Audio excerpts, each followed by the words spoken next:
Hello everyone, स्वागत है आप सभी का एक बार फिर से आपके अपने यूट्यूब चैनल विलेजर्स कॉन्सेप्ट में। दोस्तों, जैसा कि आप लोग जानते हैं कि अभी हम लोग एडुटेरिया पब्लिकेशन के द्वारा जो वॉल्यूम 2 बुक लॉन्च किया गया है बीएसएससी के लिए, उसी बुक का हम लोग सेट प्रैक्टिस डेली बेसिस पे कवर कर रहे हैं। और इस क्रम में आज हम लोग देखने जा रहे हैं इस बुक का सेट नंबर 8। टोटल 75 क्वेश्चन हम लोग कवर करेंगे जीके जीएस और करंट अफेयर्स का। तो चलिए शुरू करते हैं आज का सेशन। लेकिन उससे पहले अगर आप लोग हमारे चैनल पर नए होंगे तो प्लीज़ इस चैनल को सब्सक्राइब कर लीजिएगा। बगल में बेल आइकन होगा, उसको प्रेस करना बिल्कुल मत भूलिएगा। वीडियो अच्छी लगे तो एक लाइक जरूर कर दीजिएगा दोस्तों, और अपने दोस्तों में भी इसको शेयर जरूर कीजिएगा। तो चलिए शुरू करते हैं आज का सेशन और देखते हैं प्रैक्टिस सेट 8 का पहला क्वेश्चन यहाँ पे क्या कह रहा है। तो क्वेश्चन नंबर फर्स्ट दिया हुआ इसमें कह रहा है कि निम्नलिखित में से कौन सा कथन असत्य है। तो ऑप्शन नंबर जो ए दिया हुआ यहाँ पे कि श्यानता ठोस, द्रव तथा गैसों का एक विशिष्ट गुण है, यह एक गलत कथन हो जाएगा। ठीक है, तो ऑप्शन नंबर क्या हो जाएगा, ए इस क्वेश्चन का यहाँ पे राइट आंसर होगा। अब चलिए अगला प्रश्न देख लीजिए। कह रहा है इसमें कि जब श्वेत प्रकाश प्रिज्म से होकर गुजरती है तो कौन सा रंग सबसे कम विचलित होता है। तो वह रंग है लाल रंग। ठीक है, जब श्वेत प्रकाश प्रिज्म से होकर गुजरती है तो लाल रंग जो है वह सबसे कम विचलित होता है। तो क्या हो जाएगा, इसका डी हो जाएगा राइट आंसर। उसके बाद अगला प्रश्न है, कह रहा है कि गुरुत्वाकर्षण के सार्वभौमिक नियम का प्रतिपादन किसके द्वारा किया गया, यानी कि किसने किया है। तो यह आइजैक न्यूटन के द्वारा किया गया। ऑप्शन नंबर ए इस क्वेश्चन का यहाँ पे राइट आंसर हो जाएगा फ्रेंड्स। उसके बाद नेक्स्ट है, कह रहा है कि वायु शक्ति यानी कि विंड पावर में ऊर्जा का कौन सा रूप विद्युत ऊर्जा में परिवर्तित होता है। राइट आंसर है गतिज ऊर्जा। ठीक है, गतिज ऊर्जा जो है इस क्वेश्चन का करेक्ट आंसर होगा। ऑप्शन नंबर ए हो जाएगा सही। अगला प्रश्न है, कह रहा है कि निम्नलिखित में से कौन सी वह भौतिक घटना है जिसके आधार पर एक सरल परिदर्शी कार्य करता है। तो यह प्रकाश के परावर्तन पर जो है कार्य करता है। याद रखिएगा ऑप्शन नंबर ए जो है इसका यहाँ पे सही आंसर होगा फ्रेंड्स। नेक्स्ट क्वेश्चन कह रहा है कि लिफ्ट में मनुष्य का प्रत्यक्ष वजन वास्तविक वजन से कम कब रहता है।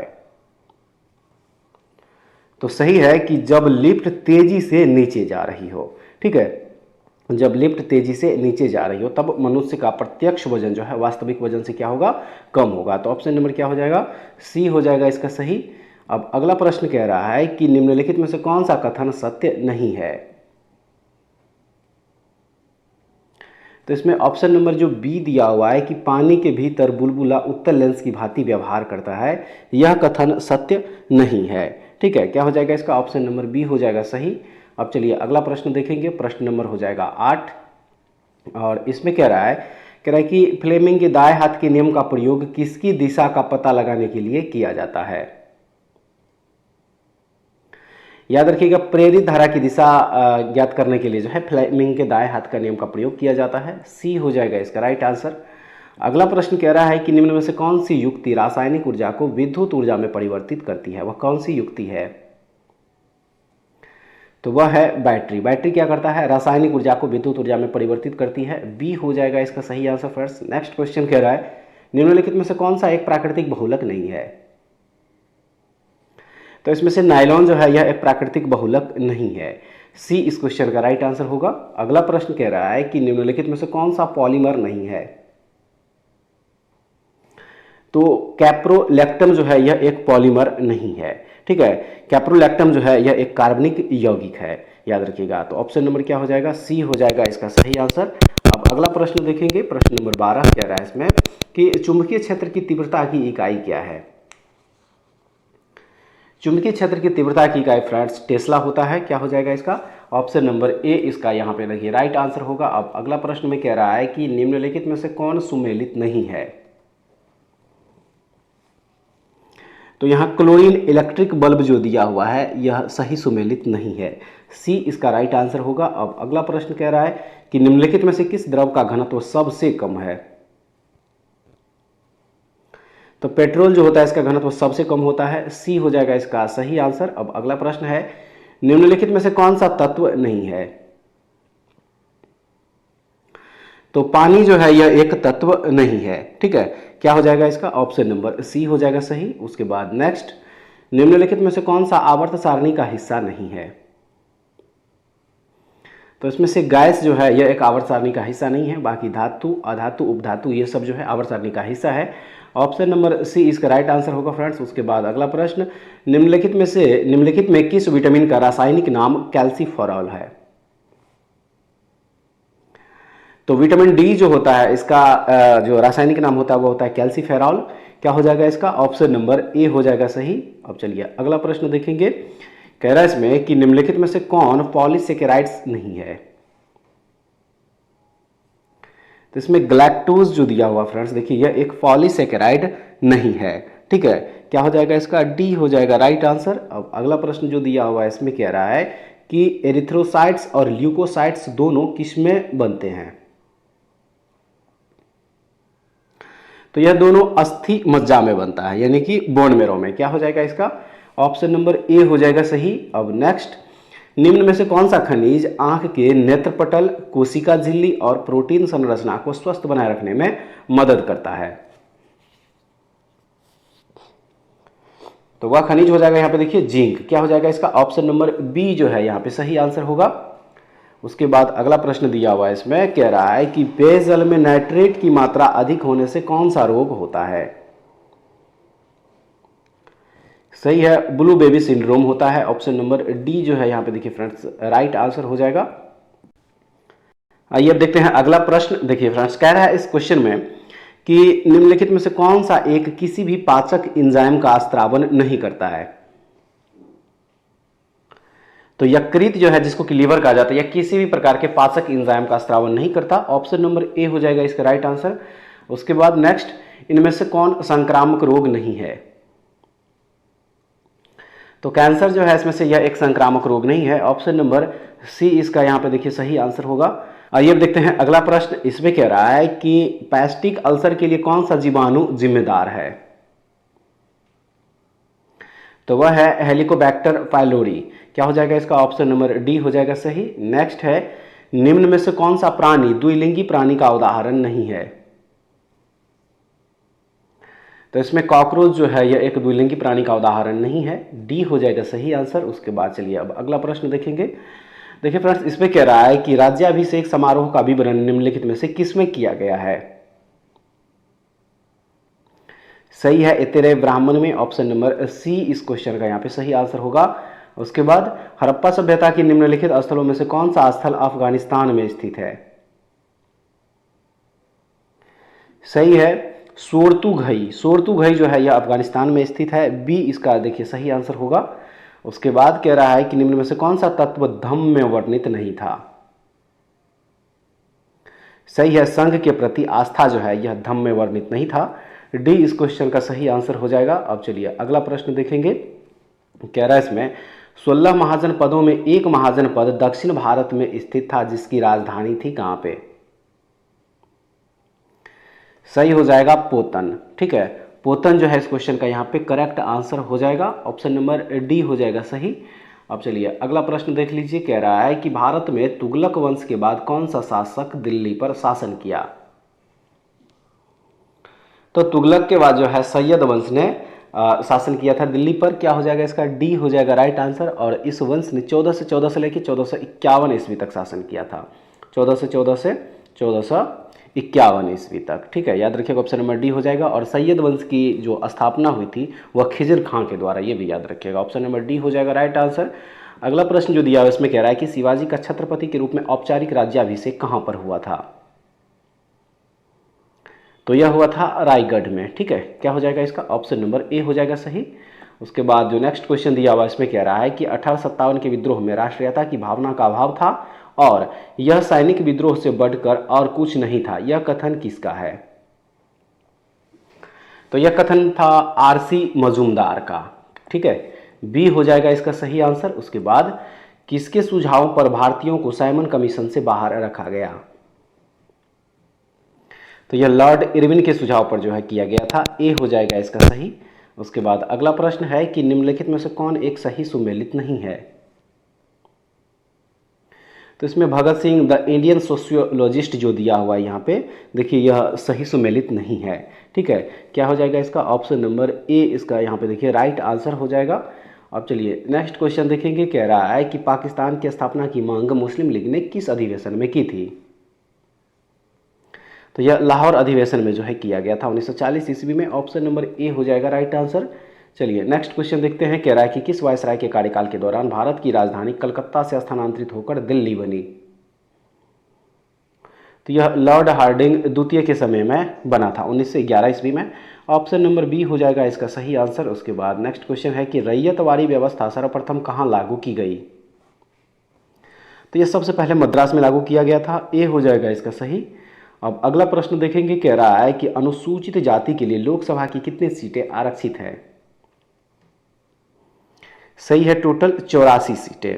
अनुसूचित जाति के लिए लोकसभा में टोटल 84 सीट जो है वह आरक्षित है, याद रखिएगा। उसके बाद जो अगला प्रश्न दिया हुआ है इसमें कह रहा है कि भारतीय संविधान में मूल रूप से कितने मौलिक अधिकार प्रदान किए गए थे? इसका जो सही आंसर हो जाएगा फ्रेंड्स वो हो जाएगा यहाँ पे ऑप्शन नंबर ए, यानी कि टोटल 7 मौलिक अधिकार जो है प्रदान किए गए थे। लेकिन बाद में 44वां संविधान संशोधन के तहत जो है संपत्ति के अधिकार को क्या किया, इससे बाहर हटा दिया गया। तो अब जो है वर्तमान में टोटल 6 मौलिक अधिकार बचा हुआ है। तो ऑप्शन नंबर ए जो है इसका यहाँ पे राइट आंसर हो जाएगा। अब चलिए अगला प्रश्न देखेंगे। 40 नंबर में कह रहा है इसमें कि भारतीय संविधान की प्रस्तावना में निम्नलिखित में से किस स्वतंत्रता का वर्णन नहीं है? तो इसमें आर्थिक स्वतंत्रता का वर्णन नहीं किया गया है। ए इस क्वेश्चन का राइट आंसर हो जाएगा। अब अगला प्रश्न कह रहा है कि भारत के संविधान का निम्नलिखित में से कौन सा अनुच्छेद प्रेस की स्वतंत्रता से संबंधित है? तो वह अनुच्छेद है अनुच्छेद 19 का 1 का ए, यानी कि ऑप्शन नंबर ए हो जाएगा। ठीक है, चलिए नेक्स्ट देख लीजिए। कह रहा है कि निम्नलिखित में से कौन सरकार के तीसरे अंग के रूप में जाना जाता है? तो इसमें सर्वोच्च न्यायालय जो है यह सरकार के तीसरे अंग के रूप में जाना जाता है। सी इस क्वेश्चन का सही आंसर होगा। अगला प्रश्न जो दिया है उसमें कह रहा है कि भारत के संविधान में उद्देशिका का विचार लिया गया है कहां से? तो यह यूएसए के संविधान यानी कि अमेरिका के संविधान से लिया गया है। बी हो जाएगा इसका सही आंसर। अब अगला प्रश्न कह रहा है कि संघ लोक सेवा आयोग के सदस्यों का कार्यकाल कितना होता है? सही आंसर है 6 वर्ष। ऑप्शन नंबर ए हो जाएगा इसका सही। अब अगला प्रश्न जो दिया है उसमें कह रहा है कि बिहार के प्रथम निर्दलीय मुख्यमंत्री कौन थे? सही है, महामाया प्रसाद, यानी कि ऑप्शन नंबर ए हो जाएगा सही। नेक्स्ट क्वेश्चन, निम्न में से कौन पार्थिव ग्रह या आंतरिक ग्रह नहीं है? तो बृहस्पति जो है इसमें से यह एक पार्थिव ग्रह नहीं है। ऑप्शन नंबर क्या हो जाएगा? ए हो जाएगा इसका सही। अब अगला प्रश्न जो दिया हुआ है इसमें कह रहा है कि निम्न में से किस ऋतु को मानसून प्रत्यावर्तन का काल कहा जाता है? तो यह शरद ऋतु को कहा जाता है, याद रखिएगा। ऑप्शन नंबर डी हो जाएगा सही। अगला प्रश्न, निम्न में से कौन सी मिट्टी कपास की खेती के लिए अधिक उपयुक्त होती है? तो इसमें जो काली मिट्टी दिया हुआ है कपास की खेती के लिए जो है अधिक उपयुक्त होती है। ऑप्शन नंबर ए हो जाएगा। अगला प्रश्न है कि निम्न पर्वत श्रेणियों का उत्तर से दक्षिण का सही क्रम क्या है? सही है, काराकोरम श्रेणी, लद्दाख, जास्कर, उसके बाद पीर पंजाल, और यह उत्तर से दक्षिण का जो है सही क्रम है। तो क्या हो जाएगा इसका? ऑप्शन नंबर ए हो जाएगा सही आंसर। अब चलिए अगला प्रश्न देख लीजिए। 50 नंबर इस पे कह रहा है कि आल्प्स पर्वत की सबसे ऊंची चोटी कौन सी है? सही है, माउंट ब्लैक। माउंट ब्लैक जो है यह आल्प्स पर्वत की सबसे ऊंची चोटी है। बी हो जाएगा। उसके बाद जो अगला प्रश्न इसमें दिया हुआ फ्रेंड्स कह रहा है कि भारत में जूट सबसे अधिक कहाँ होती है? तो बंगाल की डेल्टा क्षेत्र में जो है भारत में सबसे अधिक जूट होती है। ऑप्शन नंबर सी हो जाएगा इसका राइट आंसर। उसके बाद निम्न में से किस देश के साथ भारत की सीमा सबसे अधिक लगी हुई है? तो इसमें बांग्लादेश के साथ जो है भारत की सीमा सबसे अधिक लगी हुई है, लगभग 4097 किलोमीटर का। ऑप्शन नंबर सी जो है यहाँ पर राइट आंसर होगा। अगला प्रश्न है, जनगणना 2011 के अनुसार किस राज्य में सर्वाधिक अनुसूचित जाति यानी कि शेड्यूल कास्ट प्रतिशत है? सही आंसर हो जाएगा देखिए पंजाब में। ऑप्शन नंबर क्या हो जाएगा? सी हो जाएगा। अब अगला प्रश्न जो इसमें दिया हुआ है कह रहा है कि जुलाई 2024 में यूनेस्को की विश्व धरोहर समिति की अध्यक्षता कौन सा देश करेगा? तो वह देश है अपना देश भारत। ऑप्शन नंबर सी इसका राइट आंसर हो जाएगा। अब चलिए अगला क्वेश्चन देख लीजिए फ्रेंड्स। कह रहा है इसमें कि हाल ही में गैब्रियल अटल को किस देश के सबसे युवा प्रधानमंत्री के रूप में नियुक्त किया गया है? राइट आंसर है फ्रांस के प्रधानमंत्री के रूप में। ऑप्शन नंबर ए हो जाएगा। चलिए नेक्स्ट क्वेश्चन कह रहा है कि किस देश की संसद ने एक कानून पास करते हुए कुत्ते के मांस के उत्पादन और बिक्री पर प्रतिबंध लगा दिया है? सही आंसर है दक्षिण कोरिया के संसद ने। डी इसका राइट आंसर हो जाएगा। अब चलिए अगला प्रश्न देखेंगे। यहाँ पे प्रश्न नंबर हो जाएगा 57 फ्रेंड्स। कह रहा है इसमें कि जनवरी 2024 में किस राज्य के हट्टी समुदाय को अनुसूचित जनजाति यानी कि एसटी का दर्जा प्रदान किया गया है? तो यह है हिमाचल प्रदेश की जनजाति। ऑप्शन नंबर क्या हो जाएगा? बी हो जाएगा इसका सही। अब अगला प्रश्न कह रहा है यहाँ पे कि रक्षा मंत्री राजनाथ सिंह ने 1 जनवरी 2024 को किस शहर में बालिकाओं के लिए पहले पूर्ण सैनिक स्कूल संविद गुरुकुलम बालिका सैनिक स्कूल का उद्घाटन किया? तो यह उन्होंने मथुरा उत्तर प्रदेश में किया है। ए हो जाएगा इसका सही। अब अगला प्रश्न कह रहा है कि हाल ही में प्रधानमंत्री नरेंद्र मोदी ने किस शहर में दुनिया के सबसे बड़े ध्यान केंद्र स्वरवेद महामंदिर का उद्घाटन किया? यह उन्होंने उत्तर प्रदेश के वाराणसी में किया। ऑप्शन नंबर बी हो जाएगा सही। नेक्स्ट क्वेश्चन है कि मामल्लापुरम उत्सव निम्नलिखित में से किस राज्य का त्योहार है? तो यह तमिलनाडु का एक त्योहार है। बी हो जाएगा इसका सही आंसर। चलिए अब अगला प्रश्न देख लीजिए। इसमें कह रहा है कि अंतरिम केंद्रीय बजट 2024-25 में किन वर्गों पर फोकस किया गया है? इनमें से सभी, गरीब, युवा एवं किसान और महिलाएं, सभी पर। तो क्या हो जाएगा इसका? ऑप्शन नंबर डी हो जाएगा सही। नेक्स्ट क्वेश्चन है फरवरी 2024 तक भारत में अंतर्राष्ट्रीय महत्व की आर्द्र भूमियों की कुल संख्या कितनी है? सही आंसर हो जाएगा यहाँ पे देखिए टोटल 80 आर्द्र भूमि। ऑप्शन नंबर डी हो जाएगा सही आंसर। अब चलिए अगला प्रश्न देखते हैं। कह रहा है विश्व खुशहाली सूचकांक 2023 में भारत का स्थान क्या है? तो याद रखिएगा फ्रेंड्स, इसमें भारत को 126वां स्थान मिला है। ए हो जाएगा राइट आंसर। अगला प्रश्न कह रहा है कि निम्नलिखित में से कौन सा मिलान असत्य है? तो ये जो हिमाचल प्रदेश यहाँ पे जेमू ग्लेशियर दिया हुआ है, यह मिलान गलत हो जाएगा, क्योंकि जेमू ग्लेशियर जो है यह सिक्किम में स्थित है। यह हिमाचल प्रदेश में नहीं बल्कि यह कहाँ है? यह सिक्किम में स्थित है। ठीक है, याद रखिएगा। तो ऑप्शन नंबर सी इस क्वेश्चन का यहाँ पे करेक्ट आंसर हो जाएगा। चलिए नेक्स्ट क्वेश्चन देखते हैं। कह रहा है कि सनराइज उद्योग के रूप में किस उद्योग या उद्योगों को जाना जाता है? सही ऑप्शन नंबर सी, केवल 2 सूचना प्रौद्योगिकी को। ठीक है, अब चलिए अगला क्वेश्चन देखेंगे। कह रहा है इसमें कि निम्नलिखित में से कौन सा मिलान सही नहीं है? तो इसमें जो पश्चिम बंगाल यहाँ पे कंबम घाटी दिया हुआ, पश्चिम बंगाल कंबम घाटी, ये सही नहीं है। ठीक है, कंबम घाटी जो पश्चिम बंगाल नहीं बल्कि यह कहाँ है? तमिलनाडु में है। कहाँ पे है यह? तमिलनाडु में है। तो इसलिए ऑप्शन नंबर सी इसका देखिए राइट आंसर हो जाएगा। आइए अब देखते हैं अगला प्रश्न। कह रहा है कि निम्न में से किस एक का संबंध पर्यावरणीय सुरक्षा से नहीं है? निम्न में से किस एक का संबंध पर्यावरणीय सुरक्षा से नहीं है? तो सही आंसर इसका हो जाएगा गरीबी कम करना, यानी कि ऑप्शन नंबर बी इसका राइट आंसर होगा। चलिए अगला प्रश्न देख लीजिए। कह रहा है कि गैंडा संरक्षण परियोजना कब शुरू हुई? गैंडा संरक्षण परियोजना कब शुरू हुई? सही आंसर है 1987 ईस्वी में। ऑप्शन नंबर ए हो जाएगा इसका सही। आइए देखते हैं अगला प्रश्न। कह रहा है कि राष्ट्रीय आय की गणना करते समय निम्नलिखित में से किसको शामिल किया जाता है?